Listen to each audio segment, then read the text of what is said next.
কবরে মানুষ একাই যাবে, এটা একেবারে সুনিশ্চিত। জানা যায় শত শত হাজার হাজার কোটি কোটি মানুষ হতে পারে, কিন্তু কবরে মানুষ একাই যাবে। ওই ঘরে কেউ আপনার সঙ্গী হবে না। হাদিসে আছে যে 3টা জিনিস মানুষ মৃত ব্যক্তির সাথে যায়: তার পরিবার, সম্পদ, আমল। এই 3টা জিনিস মৃত ব্যক্তির সাথে যেতে থাকে, এরপরে 2টা জিনিস ফিরে আসে। কি কি ফিরে আসে? তার পরিবার ফিরে আসে, সম্পদ ফিরে আসে, শুধু আমল যায়। তার মানে কবর এমন একটা নিঃসঙ্গ ঘর যেখানে আপনি একা থাকবেন, আর সাথে আপনার আমল থাকবে, আর কিচ্ছু থাকবে না। এই যে এত এত অঢেলো সম্পদ, এত বন্ধু বান্ধব, আত্মীয় স্বজন, বিবি, আহাল, পরিবার, সন্তান, সন্ততি, কিচ্ছু যাবে না, একেবারে কিচ্ছু যাবে না। কবর হচ্ছে এমন এক জায়গা যেখানে মানুষ একাই থাকে, একাই যায়। সেখানে শুধু তার আমলটা আলো হয়ে থাকে। বন্ধু, একটু চিন্তা করেন বিষয়গুলো, যে আসলে আমাদের সৃষ্টিটা একক হয়েছে। সেখানে মাতৃগর্ভে ছিলাম, এরপরে সেখান থেকে আমরা ভূমিষ্ঠ হয়েছি।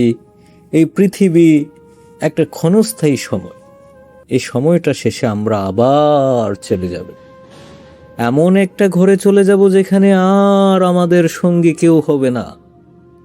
আমাদের কবরটা হবে এমন যে আমরা একা। আল্লাহ নিজে বলেছেন, ওয়ালাকাদ জিতুমুনা ফুরাদা কামা খলাকনাকুম আউওয়ালা মাররা।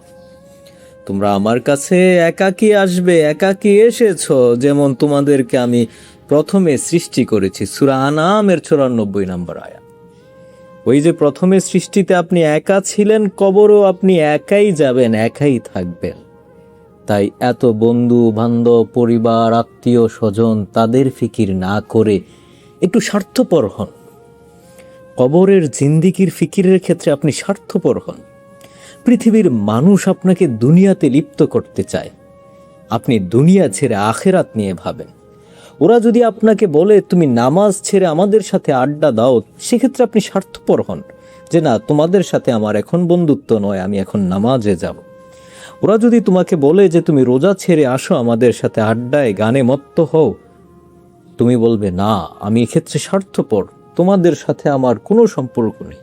ওই মানুষটা যদি আপনার অনেক অনেক কাজে আসে, অনেক উপকার করে, তারপরও আপনি দিন পালনে, ধর্ম পালনে, কবরের চিন্তায় যে ঘরে আপনি নিঃসঙ্গ হবেন, শুধু আমল থাকবে, ওই চিন্তায় আপনি স্বার্থপর হবেন।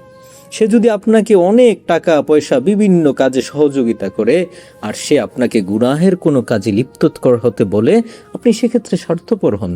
তাকে তার যত উপকার আছে সেগুলোর বিনিময়ে বলেন, আমি তোমার কল্যাণকর কাজে সহযোগী হব, অকল্যাণকর কাজে আমি তোমার সহযোগিতা করতে পারবো না, তোমার কথা আমি মানতে পারবো না।